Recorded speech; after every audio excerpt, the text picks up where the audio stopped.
Hello, hello, Isaac. How are you doing? Howdy, howdy. I'm good. Just staying Good, good. warm-ish.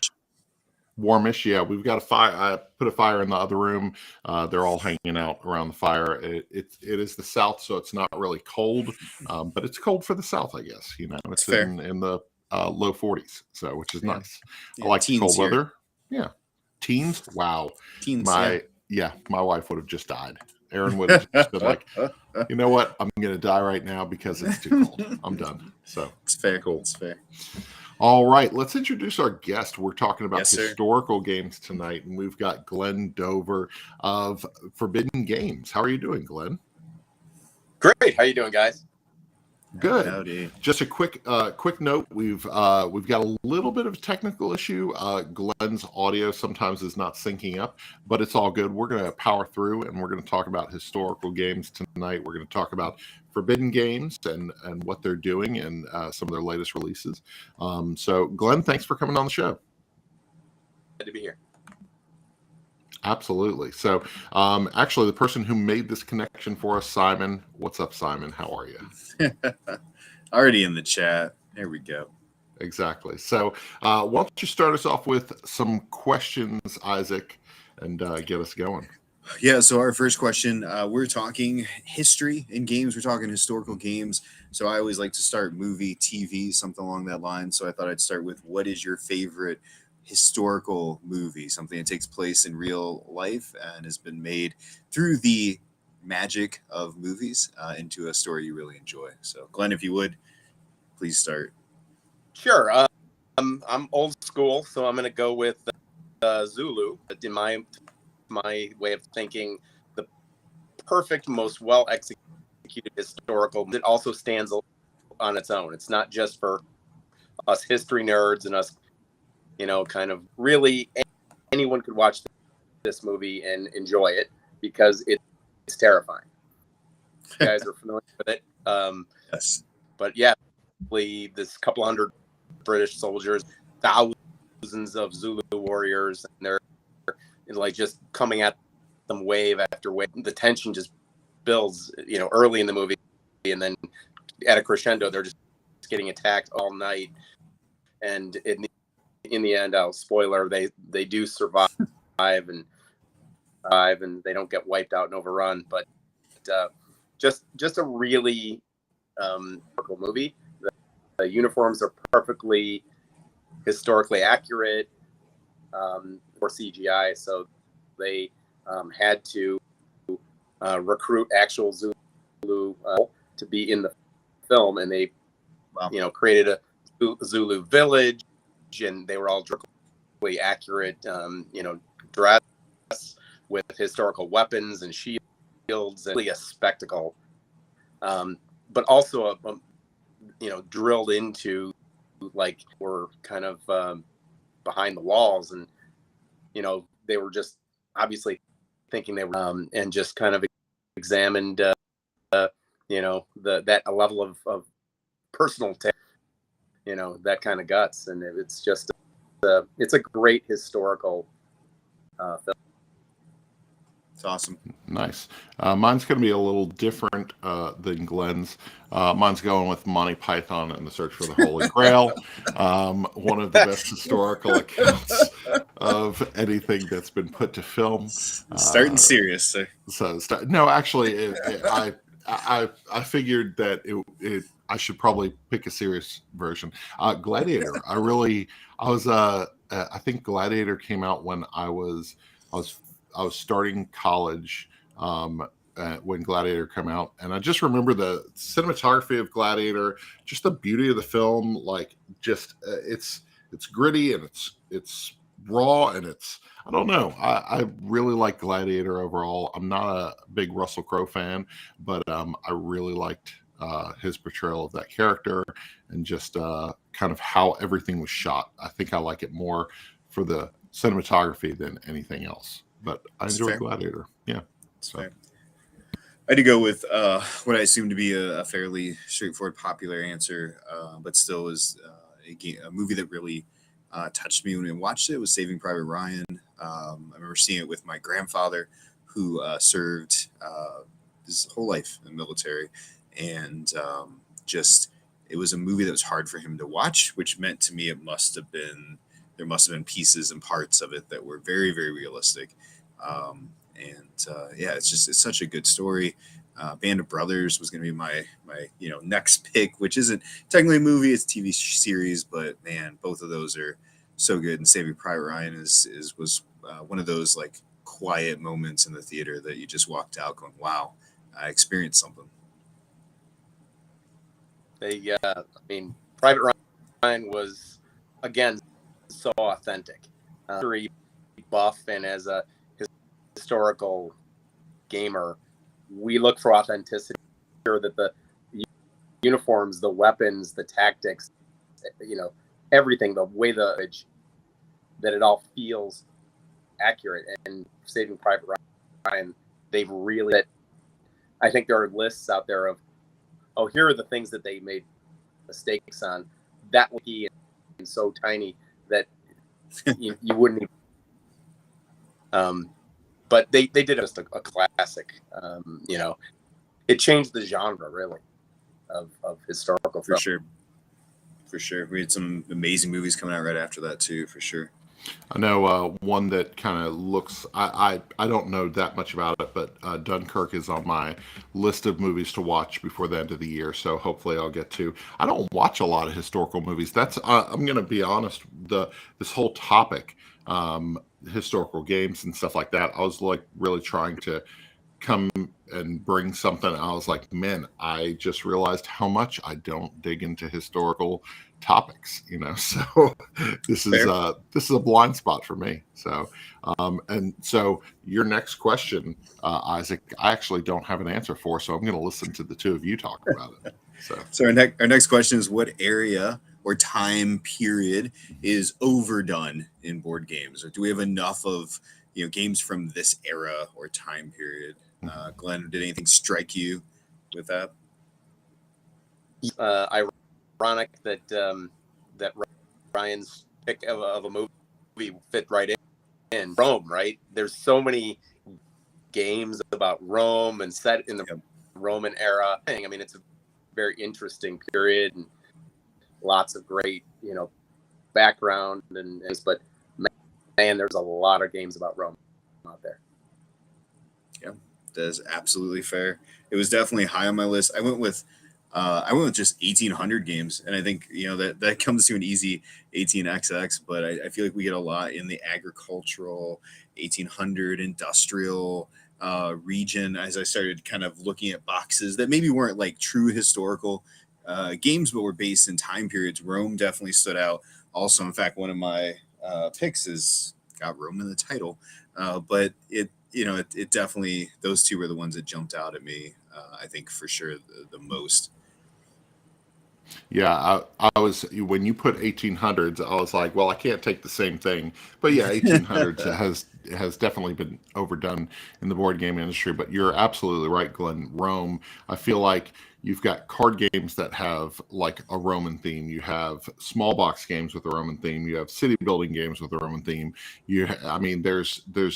There's endless amounts of Roman themed games, and so you're absolutely right on that one. I kind of I don't have a ton of those, but it doesn't you at least have a handful of releases that are Rome themed games every year, no matter what. I just realized two of mine are Roman, actually, now that I look at them. So it's very, very normal and easy to find. On the flip side, we said, what area, time period in history is underdone? Could we see more games from, more representation from? Could we really dig into that maybe people haven't explored as much as they could up to this point? Yeah. Do you want me to go first again? Yeah, please. Yeah, absolutely. So what struck me, because I was going through all the different historical periods that are underdone, the one that popped out to me was post-war history, since World War II. There've been a couple of games that I've really liked. Twilight Struggle, space race games, those kinds of themes. So I was like, yeah, I'd like more of that. I'd like some more recent historical games. Yeah, what's Chad's? It's the space race one. I had Yeah, on so my that's short the list. Space Explorers. Space It's Explorers. the Yeah, 50s and 60s, I believe. yeah. The So art's amazing in that, and yes, it's time really period good. perfect. It reminds you of those space race posters that you see, like historically. Like it just has this really cool, like all the people in the posters always had this like I'm business oriented. You know, I'm really a professional and a stern look on their face, and that's kind of the vibe that you get from it. For sure. And so for me, I would actually go with around that time period, the 40s to 60s. No matter what the culture. It's interesting because game like Cape May really it's New Jersey in I believe the 40s or I think it's the 1940s. But Cape May is a game that like it has this classic feel. It feels Victorian in nature, like Victorian inspired, you know, and you can tell like it wasn't that long ago, but it still seems a little far away, you know, for us in the 2020s, you know. So I kind of like that feel of in fact we played Tenpenny Park, which is about a building the artwork from Vincent Dutray. The artwork and stuff like that is from the 40s. It looks like from the 40s, and I really like that art style. I like the look of it. I don't know. I really dig that, and I gravitate a little toward those games. So It's perfect.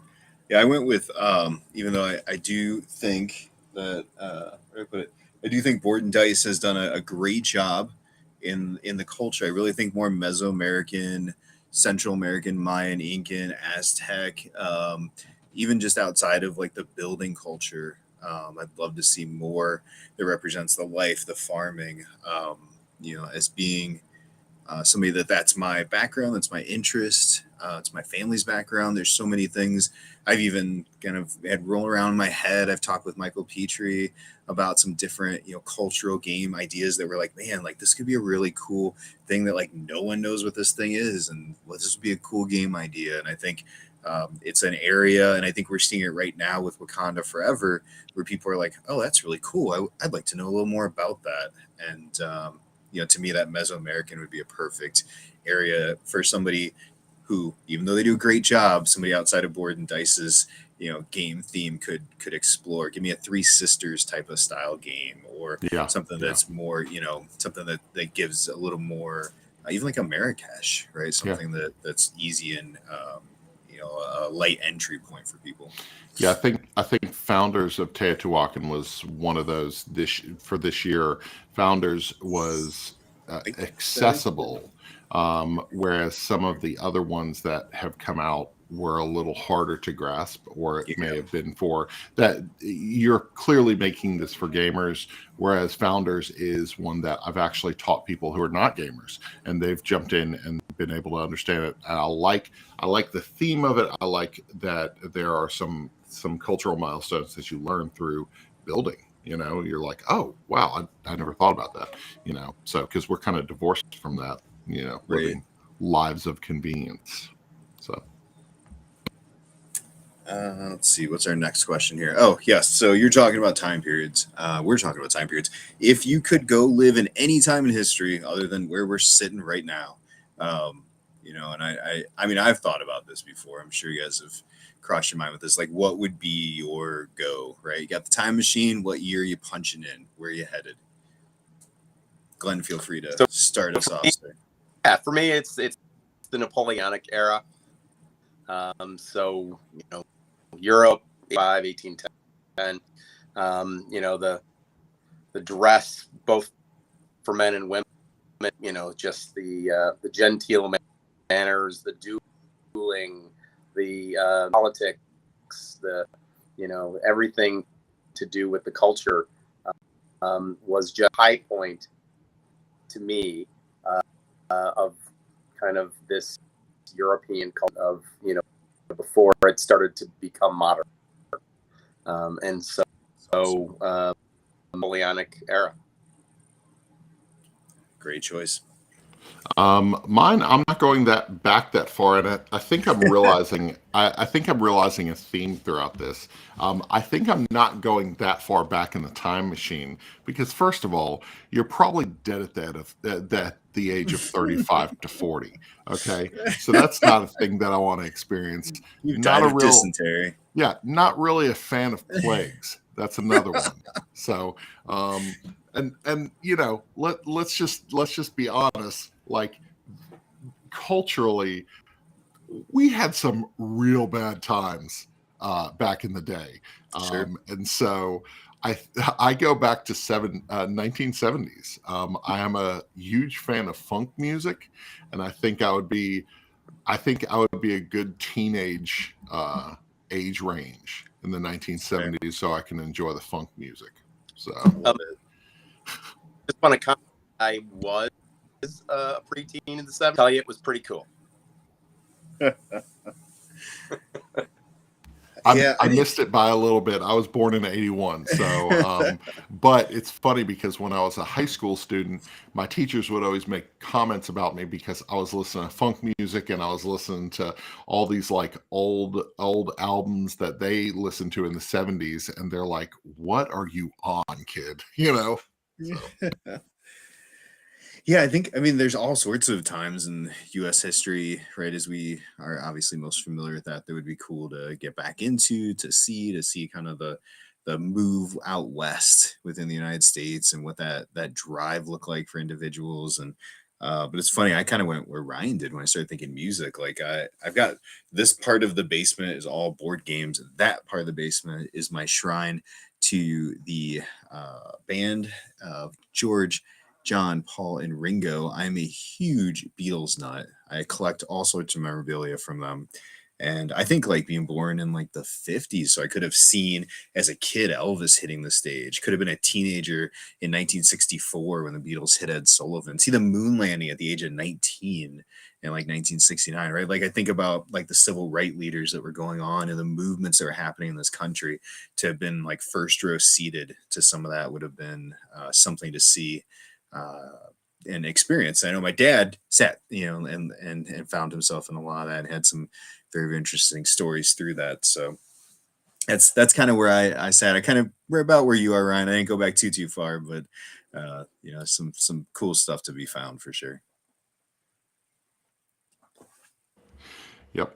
So hold on one second. I'm trying to get back to our notes here. So I'm muting myself just because we've got a lot of background noise, people walking around in the house, and also I'm every once in a while getting one of my kids to fetch games for me because I didn't get all my games off the shelf. Shame on you, sir. I know, unprepared. Did you get a drink this week from your son or no?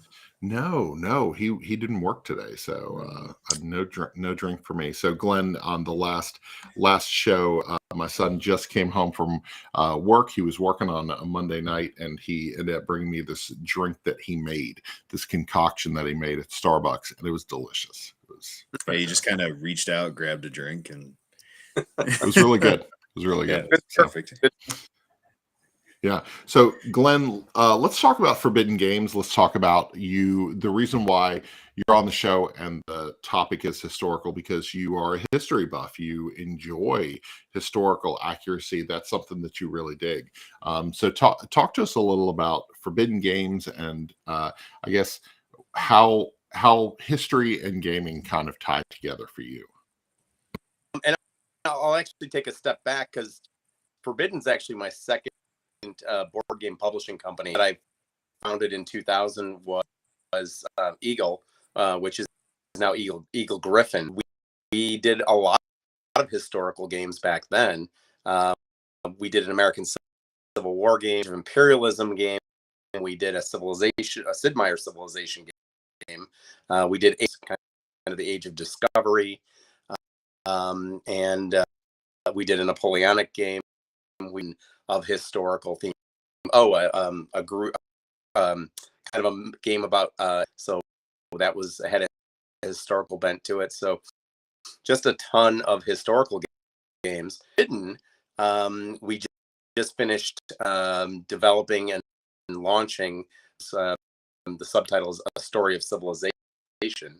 So it's every bit a civilization.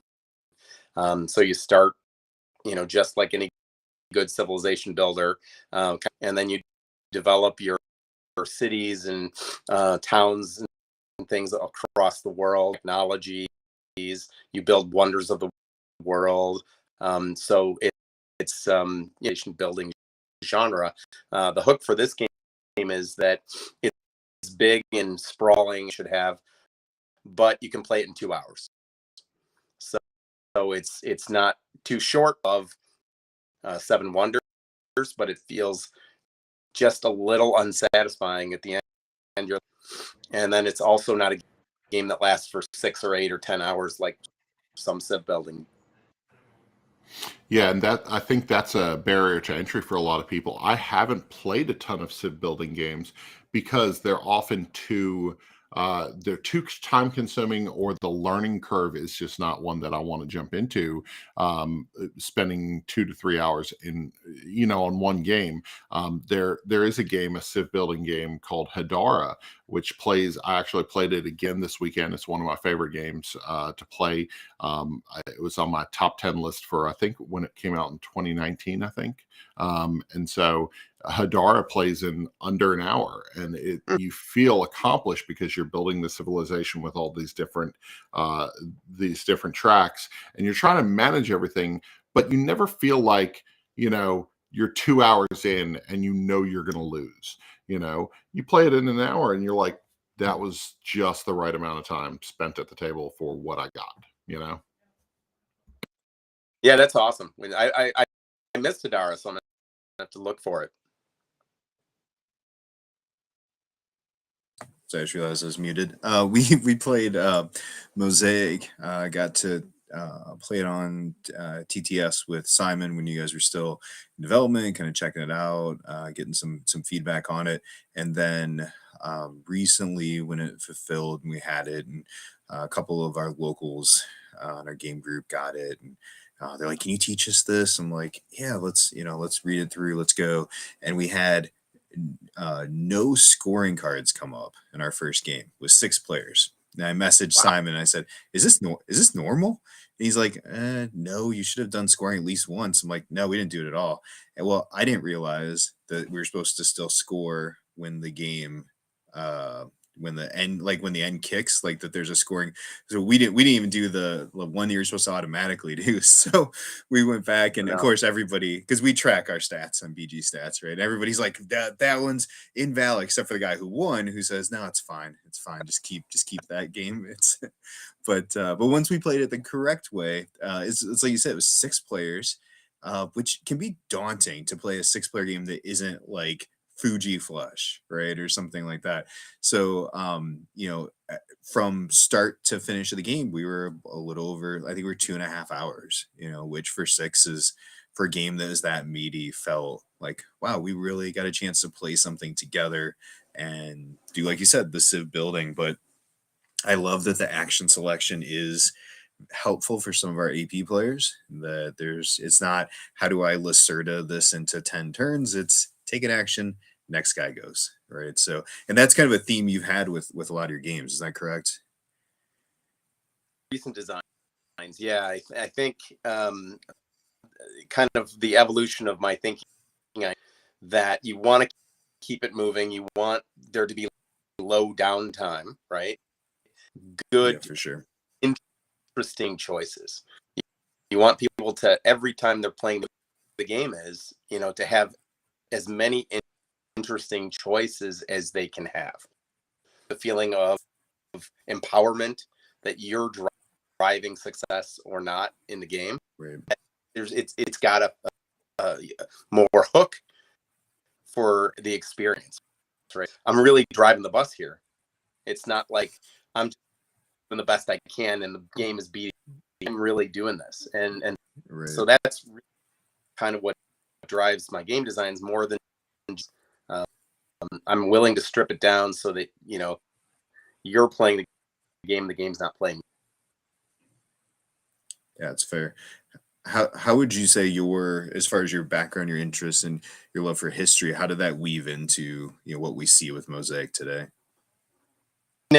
It goes back a long ways. I was a history major in college and played back in the 70s and 80s. Like Avalon Hill kind of games and war games themes, and just have always loved it. And so to design a game, whether it's pirates or railroads or it's historical, it's an occasion and an opportunity to do research. And I think that's awesome. fun. And I read, 3, 4, 5 books, really dive in. So even if, the players aren't aware of the level of details that go into it, I got to enjoy doing it. So that's the fun, learning something new and kind of finding a way to incorporate that new information into.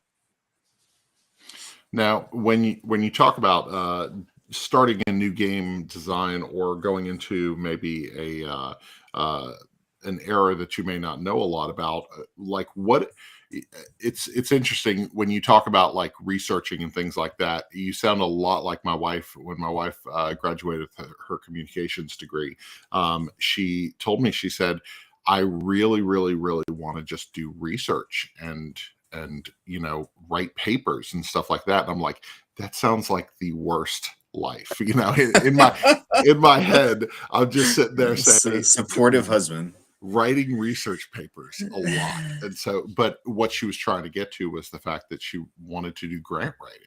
That's important to her. Researching something, getting the numbers down and figuring out the puzzle that is writing this paper. And so when you're getting into a new game design, what does research look like for you? Is it poring over books and like the historical facts, or what does that look like for you? Yeah, it's a lot of things. It could be watching films. It was doing a pirate game, watching these old swashbuckling movies. We were talking about movies earlier, and it really is a great off point. And then you can go meteor from there, right? Where you're doing, some of the best, and some of that could be historical fiction, right? Again, you're getting them, and you're kind of drawing all of the flavor, and then you can do the more considered dry research, which is pure history, which I love. It's not dry to me. It's kind of all those things, getting yourself in the right mind frame, the right mood, learning all about that period. So when you go to kind of create the theme, and you want it to feel authentic, you want it to feel like the experience that you're trying to create. Right. That's awesome. We have a couple of our local gamers. One in particular, my buddy Hank, is usually on here, but he, as a high school history teacher, and man, he eats it up. Like, he loves the historical stuff. He loves anything that's based, especially U.S. history. And then my other buddy Gene is a big history buff, and so the two of them, they just shared, I think he just shared today, he's like, oh, Avalon Hills Black Friday sale just started, if anybody's interested, in this chat we have. And we're like, it's only you two that are interested. Like, none of the rest of us are ordering games from Avalon Hill. But but I appreciate, we can go to Origins, and the one year they played like a 12-hour Gulf War simulation thing, and I just remember thinking like, Nope. oh my gosh, I just can't. Nope. But I love that there's something that fits the nerd desire, right? Whatever that is, right? And for him, he was super excited about it. They both were excited about it, right? But I don't have to do it. It's okay. But they can love it. Yeah. When I heard that they were, when early in the hobby, like we're playing, Ticket to Ride, because that is the train game that everybody plays. And so when I found out that there were train games that were 4 to 6 hours long and like dealt with stocks and all this stuff, I was like, that sounds straight up dumb, guys. I just I appreciate that there is a segment of the population that digs this, but like, nah, can't do it. Can't do it. So I played one just to play it, just to be able to be like, okay, do I enjoy something like this? I did not care for it. But that's okay because somebody can, right? Origins has got that big, what is it? The big train tournament. Puff, I'm sorry, what is it? something puffing. Puff Billy. Yes, Puffing Billy. Yeah, and they're just playing train games like the entire convention. That's from rise to close, they're just rolling from the next one to the next one, and it's awesome, right? There's niche areas that everybody, yeah, like Simon says, there's people that go nuts over these 18xx games. Like I don't need to play them. I'm okay with that. You made a Civ game that I'm happy to play anytime now. Like up until that one, I think the fastest one I'd played was Tapestry, which is not a Civ game, but I know what he was trying to go after. Tapestry is everything's overpowered, so nothing is overpowered. Everything is chaos in that game and crazy. But playing Mosaic felt more like, okay, I get the rhythm of where this is going, but I'm not, like you said, I'm not sitting at the table for 8 hours. Right. Yeah, we I actually designed a railroad game back in the early 2000s. Co-designed it, and it was now called Railways of the World.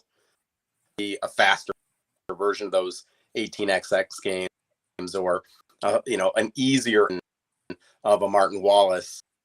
Kind of. And so Martin together back then, and it was good. It was faster. You could play. It has all the toys and all the kind of cool stuff on a big map, all that kind of stuff. And it's just a more playable version. I think that's the sweet spot in our age group. And I'm older than you guys, but even for old guys like me that used to play, I can't do it anymore. I want to play a game that's over in 2-3 hours at most. I don't want to play in 8. No, please no. Are for, by the way, right? That I like to play those longer games on I can play for an hour or two, turn it off, save it, come back, and on my own time. So, but that's right. In a for like longer than 3 hours, it's not very much fun. Yeah, no doubt. So we're going to talk about the five historical games, or 5 games that have some kind of historical background or significance. And so I'm going to tell you guys that my list is going to be light. I have 5, but these are not going to be deep dive history items. So which they don't need to be. And, yeah. And we've said before with these lists, Glenn, and did you see I named it, Ryan? I thought it was time this has a name. Because it's not a top 5, it's a pick 5. Okay, pick 5. Right? It's not these are my top 5 of this genre. It's just like these are the 5 games. So it's a Game Chat presents pick 5. This is our 40th episode, Ryan. This is the 40th. Episode. That's awesome. Yeah, okay. So happy 40th, Isaac. But I thought it was appropriate to give our little segment a name. So that's games, like you said, based in history that, if somebody says, I want to play something with some real history in it, you're going to say, you know what, I'm going to grab this one off the shelf. This one would be fun to play. So, Glenn, we kind of go one at a time around, no particular order. If you want to start to Ryan to me, just pick one, say, what you like about it. Sure. Which I think there's a couple games out there called Shogun, but this is the one Troll.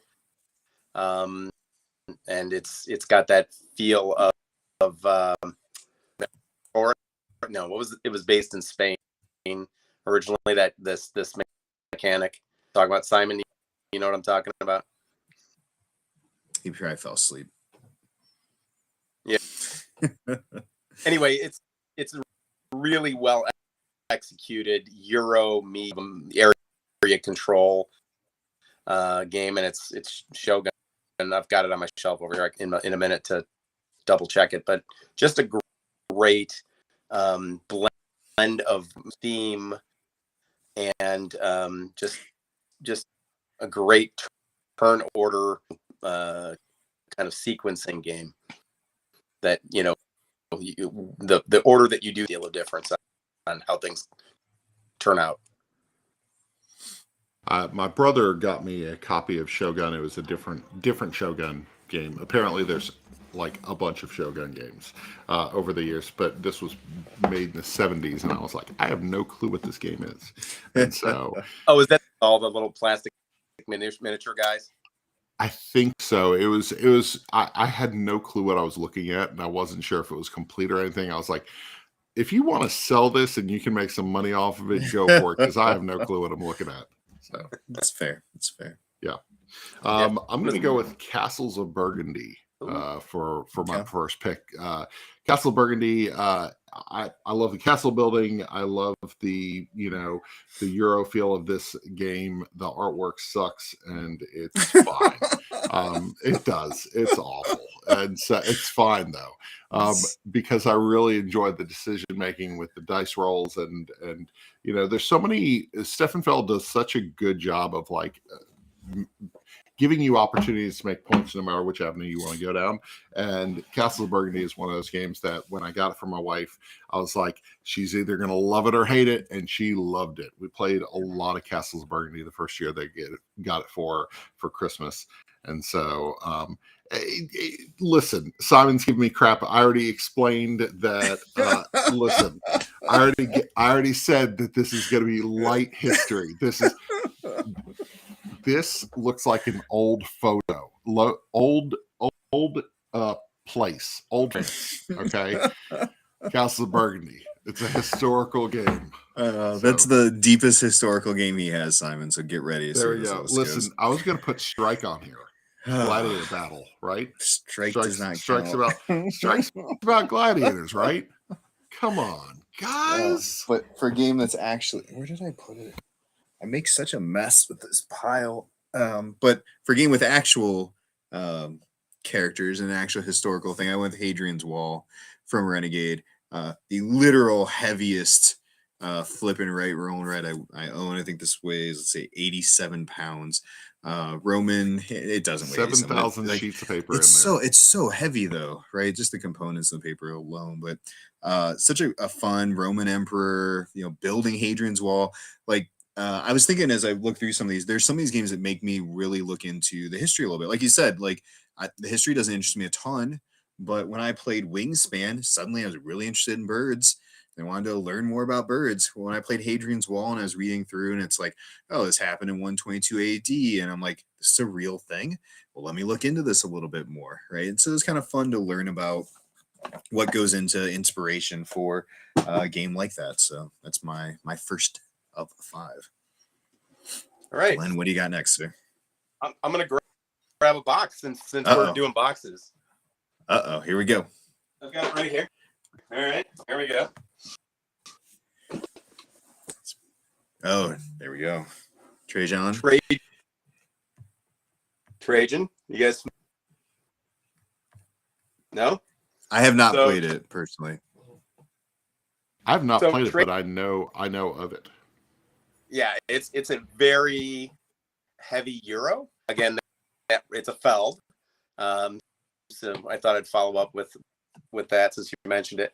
It's very kind of dense, chunky, with a historical theme, and the Euro gamers and the Euro game designers love. And it's really one of the better, probably the better games kind of that type that I've played. So if you haven't played it, it's one of my top 10 games of all time. Wow. It's Feld, you said also, right? It is. Yeah. Feld designed, yeah. Yeah. I know Simon and Bob are big Feld nuts, and they talk about it all the time. Today, we actually, in one of our chats, were talking about how many Feld games we had all played. Oh, okay. I had 2. So I might need to make that the third. I have like 2 or 3. That's all I got. So, but it sounds good. And like you said, I know it's one that circles around and like, hey, if you like a good Euro game, you're going to enjoy this. So I think I need to add it to my list. Nice. Cold of the New gets us though. Yep. I'm going with Pandemic Iberia. This is, I think, one of the best non-legacy pandemic games. The difference here is you're dealing with diseases that were around at that time period. It's on the Iberian Peninsula. The map is all about that, and then on top of that, instead of fast travel, you're able to build routes using train tracks, and that's how you have to manage these train tracks in order to get where you need to go quickly later in the game. Pandemic Iberia is, I think, the best standalone pandemic non-legacy game of the series. So at least that I've played. So have not played that one. I'm gonna go with speaking of, you mentioned Eagle earlier, little Eagle Griffin. One of my favorites from Big Bad Lacerda is Lisboa. Again, another game that when I played it, I was like, I kind of know about this, but then you start like reading through and you're like, did all those things really happen at the same time? And you start, and so to me, again, history was never my huge interest. I'm a science guy. That's where I laid into. But then playing this through, I loved how Lacerda integrated in everything that happened, and the rhythm of this game is beautiful. The art is outstanding, right? And it's just hard not to enjoy a Lacerda O'Toole combo. I can't say I've played one I didn't enjoy, and Lisboa, from a historical standpoint, takes the cake for me. You played Lisboa, Ryan? Oh, I think we lost Ryan. What were we saying? Not. Oh. Sorry, I'm having all kinds of technical difficulties. Sorry, Aaron is readjusting the camera real quick because my charger. They said hi. That's good. Hi. That's great. I'm having all kinds of technical difficulties over here, so it's all good. It's a hot mess disaster the Monday before Thanksgiving. I have not played Lisboa. I've wanted to play Lisboa though. It looks very. I don't know. When I look at that whole board, I'm like, it's just a lot of detail, I feel like. But there have been plenty of games where I've looked at it and been like, I don't know what I'm going to do here. But I think I would enjoy it if I got into it. And not everybody enjoys it, right? We've had locals that play it and are like, this isn't for me. And yeah. Totally get that. Yep. Yeah, it's definitely chunky and has a high learning curve, but really gorgeous. And if you like that kind of giant puzzle, yeah, that's fair. All right, number 3. All right, my first one, I'm gonna go with. The further away he walks, the clearer it was to hear him. There we go. Croft, which is a kind of a lesser known, and it's set in the early, and it's a game that has a really interesting group mechanics, where no pun intended, where you're using new cars that have better engines, better, more attractive, a higher value, and then you put them on the marketplace, and there's kind of a mechanic that's really interesting, that's very unique. Simultaneously doing a kind of what's the circular act, like a road, rondel. Rondel. It's a rondel for actions, and it got a racing kind of to do all these different things to stay ahead in the race. So there, it's like got let's do like 4 or 5 things all at once, and you have to invest your action in staying ahead of the other players. But just a brilliant, really tight design. I think I saw there was going to be a new Kickstarter or a new publication of this game. Phenomenal game, and not a lot of people know. Yeah, you like a good car game, Ryan. That might be right up your alley. I'm down with car games. It's really weird. A couple of years ago, I looked on my shelf and I was like, oh, I have an entire section of the shelf devoted to racing and old Western games. 2 things that I care nothing about, but apparently I like games with that theme. So anyway, it's fair. It happens. Yeah.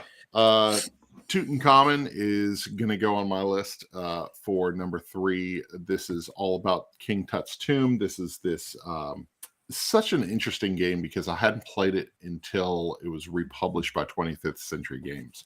I didn't play the original, but you're basically going up the Nile and you're taking, you want to take different items on different different treasures that are on the Nile, but you're gathering these sets to give away, and you're basically trying to give away your wealth the fastest as a gift to King Tut in his burial. And so I think this Knizia game is pretty solid for families. I like the fresh coat of paint and just little things that 25th Century Games did to this, and it's something that the whole family has actually enjoyed when we bust out and put it on the table. Nice table presence, and I don't know, Egyptian themed games, like I think there's a lot of them out there, and Tutankhamun and Ra, of course, being two that I really enjoy, so. Just number 3. We had 3. This is number 3. Yep. Okay. Gosh, I want to pick this thing up. I'm just gonna pick it up. I can't. I'm gonna break my back twisting. This is the heaviest game I own. I'm pretty sure. Hurt yourself. I'm just gonna go with the lid because there we go. If I try and pick up the entirety of Foundations of Rome, I might break this table that I'm sitting at. I wanted to hate this game. I didn't want to like it. I didn't back it, and I went and visited the Funkhausers this summer, and they said you got to play it before Gen Con because if you like it, they got a couple copies. You can just pick it up at the convention, and I played it, and I was like, gosh, dang it, this thing is good. It's so smooth. Everyone I've introduced it to has absolutely loved it. It looks beautiful on the table. Emerson does not miss with the games I played of his. And I got it out and showed it to my wife, and I was like, you're going to love this. She's like, there's so much here. I'm like, I'm telling you, it's going to take 30 seconds. Again, simple action selection. You've got a couple of things to do. But the way it builds, the way the city builds, I love it. And I carried that from the booth over at Arcane at Gen Con to the hotel, and it was one of the heavier walks I've ever had to do. So it was, but it saved me like $50 in shipping. So it was a good investment, a game that I am still contemplating buying the carrying bag for because it has its own dedicated game bag for it. It's something. Ryan, you've played it, right? You've played Bob. Bob has, I think. I have not. Glenn, have you played it? I have. Yeah, it's excellent. Again, beautiful, really good game. Reminds me of game from the Bookcase series. What am I trying to? A classic game. Totally escapes me, but it's a really elegant. Yeah, and it doesn't feel like it's just got a bunch of plastic to have a bunch of plastic. It would not be the same game with cubes or with cardboard pieces. Like it's beautiful. This year is rough for picking a top 10. Yeah, Acquire. There you go. Is that the game you were thinking, Glenn? Acquire. There you go. Acquire. Nice. Simon's on it. Yeah, there's games I'm playing that I'm just like, man, I might just go top 20. Yeah, I think I've played 65 in my last count, 2022 releases. Yeah. I'm going to play a bunch more here in a week at PAX. I know we got a bunch lined up that we're going to try and play. It's going to be hard. Games like this are hard to leave off a list. And I'm struggling because I've got games that I still have to play before the end of the year, and then I'm still in the boat of like, I'm not going to get to play that game. I'm not going to be able to play Foundations of Rome. I don't know anybody with it, so I've got to figure out, what that looks like. So, the lists are dynamic, right? Like if I redid my list from last year, 2 years ago, 3 years ago, it'd be so different. So different. So, yep. So Glenn, number 2, what's on your list? So my next selection is Twilight Struggle.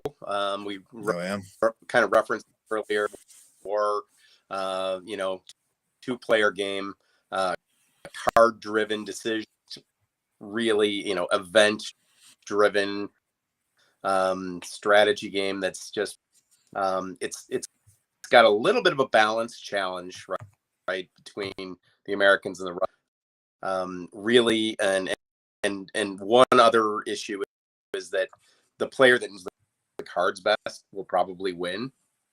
But other than that, it's a near perfect, elegant card-driven strategy game.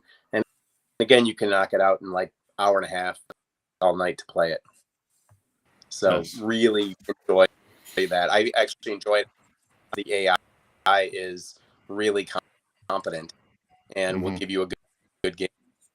I can play it solo on the PC as often as I like. That's cool. I've never played Twilight Struggle, actually. It's one of those games that I know is a blind spot for me. I need to check out at some point. So, have you played Inscription yet, Glenn? Have you had a chance to? I have not yet. I think Simon's got it because he was talking about it the other day. I think he said a chance to play it. That line at Gen Con to pick that up. Holy moly. That was nuts. my next game, my number. Yeah, I feel like everybody was hype on that game. But I think Bob has a copy. I'm going to have to find out. So, my second game is actually a game that I don't have. Gutenberg came out this year or last year or the end of last year. Is it this year? Gutenberg? I want to say it was this year. Yeah. Yeah, I think it was this year. So Gutenberg, talking about the printing press, because I have done graphic design for a number of years, and I've, as an art student and stuff like that, the whole printing press and setting up and inks and all this stuff, like Gutenberg just does a really good job of putting you in control of creating this printing press. And I was very, very surprised at the end of the game that I felt like I was like, this is as close as it's going to get for a game to make you feel like you're setting up this press, you're setting up this print house, And so I really enjoyed my time with Gutenberg, and I definitely want to play it again. And so that would be my number 2. Perfect. Yeah, it's I just looked. It was 2021, so right in there. 2 choices left. I saved 2 of my favorites. Definitely one that would have made my top 10 last year had I played it in time was Anno 1800 by Martin Wallace. I love this game. Like, this is so smooth. I saw it on your list, and that's the only reason why it's not on mine. I mean, I don't love brass. If I'm being very honest, I'm not a huge brass fan. It's fine. I know people love it. There's a reason it's at the top of the list on BGG, but I love this game. Like, this thing is so smooth. It has a rhythm to it. Like, I played it recently with friends. They're like, I wish there was a tech tree for all the things. I'm like, there is no tech tree. That's why this thing works well. Like, every game, there's a different tech to the tree, right? Or a different tree to the tech. I love the rhythm of it. It plays in a very finite amount of time, and the end comes so much faster than you feel like it should, right? You're like, oh, I got 20 cards. Like, oh, what do you mean you have 3 left?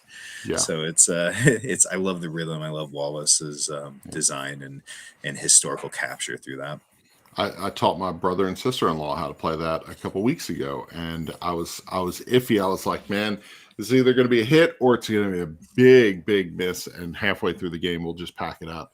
And no, it was a big hit, and I was like, yes, that's exactly what I wanted. So now I'm going to bust it out around Christmas and see if we can get another game in. So perfect. All right, number 1.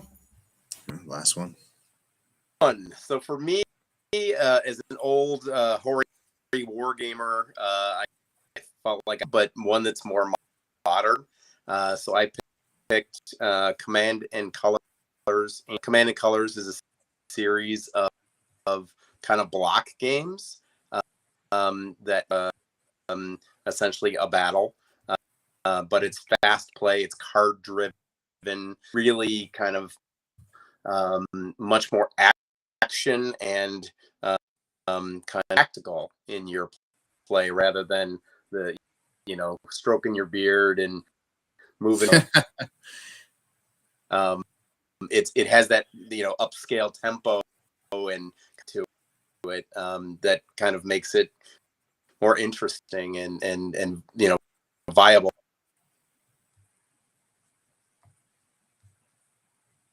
I haven't heard that. I haven't heard of that one before. So You haven't heard of Commands and Colors? Commands and Colors, no.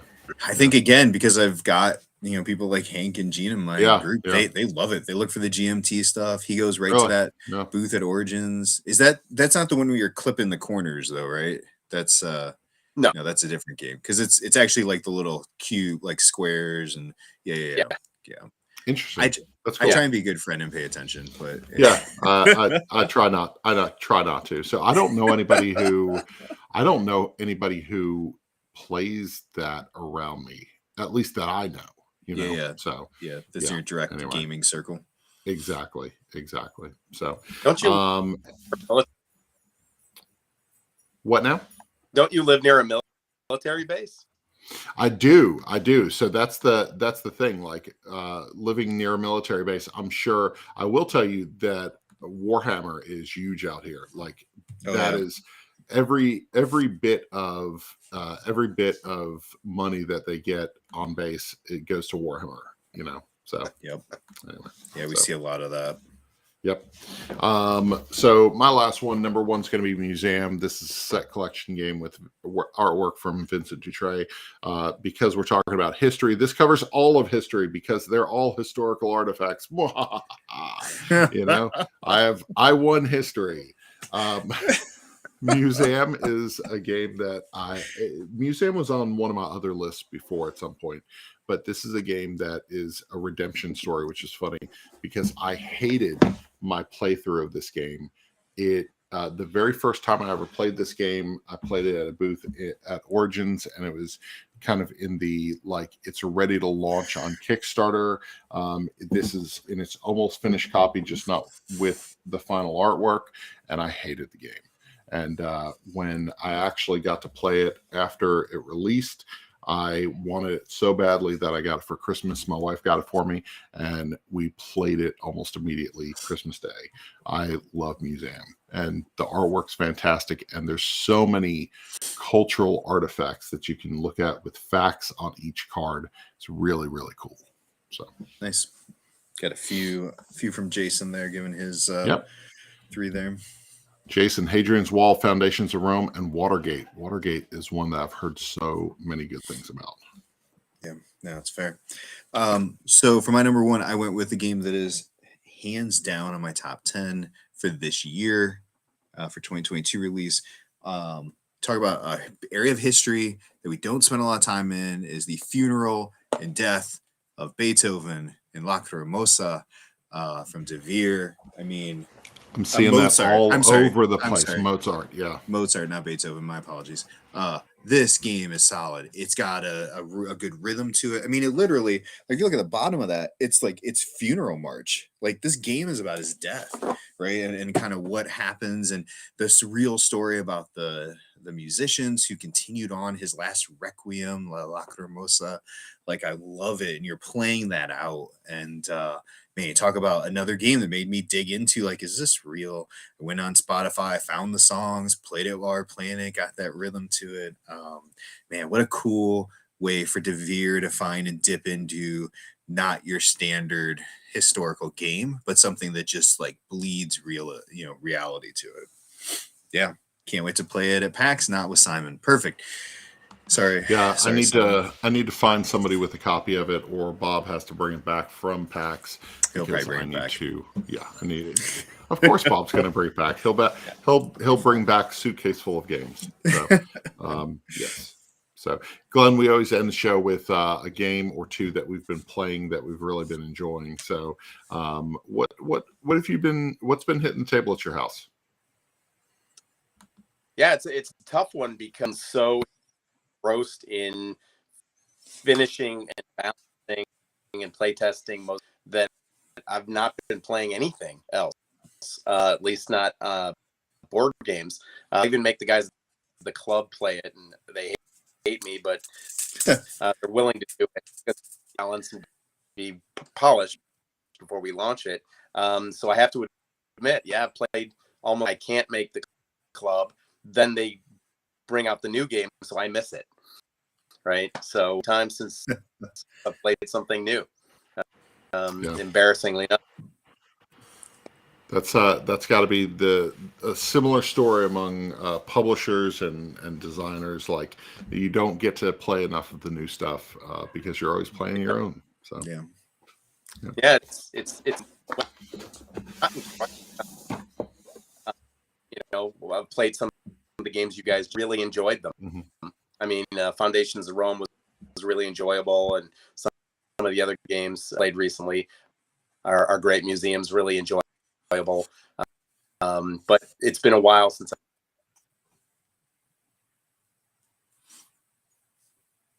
So I've two games that I wanted to throw out there that I've been playing. First of all, That Old Wallpaper. I've been teaching people how to play this, and this is a game that's going to travel with us. It's just so silly, and it moves fast, but the decisions are so tough. And I played it this weekend, taught three new people how to play it. It's so funny looking around the table and watching people agonize about putting one single card down or missing the bid to get something that they really wanted, and they're just like, oh my goodness, what am I gonna do with this? And it's a really fun game. And then the latest release from Restoration Games with Unmatched, Houdini versus the Genie. This is a set that I actually had no idea if I would enjoy or not. I love Harry Houdini. I love, like, just kind of his life story is just so weird, and him as an individual. And then you've got the Genie, which I didn't know what to expect. Is this a crazy, like, PG-13 Genie, or is this like take on Aladdin's cartoon Genie? It's a crazy matchup, and it's a really, really good set. I just finished the review, went live this morning for that set, and it is an excellent Unmatched set. Not a beginner set just because of the map that's included, but definitely a set that if you're into Unmatched, you definitely need to pick it up. So that you had some historical stuff in Unmatched you could have mentioned. You got Bruce Lee in there. Crap! I mean, what? I could have just had 5 sets of Unmatched. That's true. Yeah, that's your. So is that the Friday night fight this week? Is it going to be that set? No, it was. So we did it a couple weeks ago, but we brought the Genie back for this past Friday night. It was the Genie versus Yananga. Man, that's historical too. Yep. Anyway, I really missed the opportunity there. Man. So that's. As we said, it's kind of funny, Glenn. You mentioned, as a designer, as a publisher, you're playing a lot of your same stuff. I feel like we are on this like fast speed train of like we play something 1 or 2 times because it's new, we have to review it, and then we have to move on to the next thing and the next thing and the next thing. And you kind of get lost. Where I look back like 6 months ago, a game I was super excited about, I just haven't had a chance to play, and so we are playing a lot of new stuff. To that note, the newest, I've been reviewing a couple things. This one we just recently got is the Super Skill Pinball, the Holiday Edition, right? So this is the Jeffrey Engelstein, Roland Wright, Christmas Story, Elf, and why is the name escaping me? Christmas Vacation, National Lampoon's Christmas Vacation. Themed all 3 pinballs. Fantastic movies. Yeah, and each one has its own little pinball. I mean, if you haven't played this game is like super chaotic. It's all over the place. It resembles a pinball game. It's fun. It's whiz kids. I love a good Christmas game. We're gonna be talking. We gotta do Christmas for our show real soon. I got some great Christmas options. But the other one I played that I really enjoyed. Got to teach my wife, and she really enjoyed, was Flamecraft. Flamecraft's beautiful. Lucky Ducks got it out. Got they got the basic edition. I think one of my favorite things with this is you can get the basic edition, $40, and then they have $20 upgrades of different tiers if you go on their website. So if you want to go all in, $100 game, get everything pimped out, you can get it.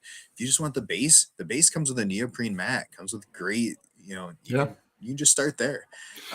It's a super solid, easy entry, family level game with beautiful artwork, which is always a good hook for a lot of people. So Bob taught us that a couple of weeks ago. We really enjoyed it. So it was one that definitely I want to play one more time before the end of the year here. But it was a really good one. So For sure. So, Glenn, Perfect. where can people find you on the internet? Where can people find Forbidden Games? So forbiddengames.net, straightforward. You can find our obviously our book pages. Yeah, that's where we live. Perfect. All right. What about you, Isaac?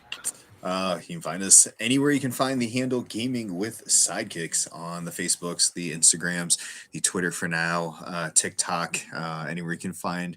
We're doing content over on our website. We have a couple of reviews up this week, couple of Hachette games that we recently reviewed, Nice. and really soon in last like a week and a half, you can find me here at PAX Unplugged. That's right. I'll be walking around with my buddy Bob. Might even see me with Simon if I can't avoid him. Derek and I'll actually be spending a little time at the Wise Wizard booth again, helping him with That's right. a couple of demos. We actually hooked Bob into helping. Did he tell you that? Yeah. So, He's going to be helping out too. So That's we're gonna awesome. do a little work there. Very cool. You can find us at One Board Family all over the internet. OneBoardFamily.com is where we're housed. Be sure to check out my review for Houdini and versus the Genie that is up live as of this morning. We've got board game reviews and all that stuff. And that old wallpaper is going to be coming with us as we travel during Thanksgiving, because this is one of the 5 games that I laid out on our social network. Social accounts, 5 games that you should check out during your holiday vacation with your family. So be sure to check that out. So online. Thank you, Glenn. Thank you so much for coming on the show. Thank you for talking history for a little bit. And you guys check out Mosaic. It is a game that I have not played, but I've heard a lot about. And hopefully before the end of the year, I'll be able to check out Mosaic. Love it. I need to get my hands on that one. So thank you so much for joining us, Glenn. Yeah, it's been a life, guys, and maybe Simon will bring it. Just can play it there. There we go. Have a great night. Have a good night, guys. Thank you.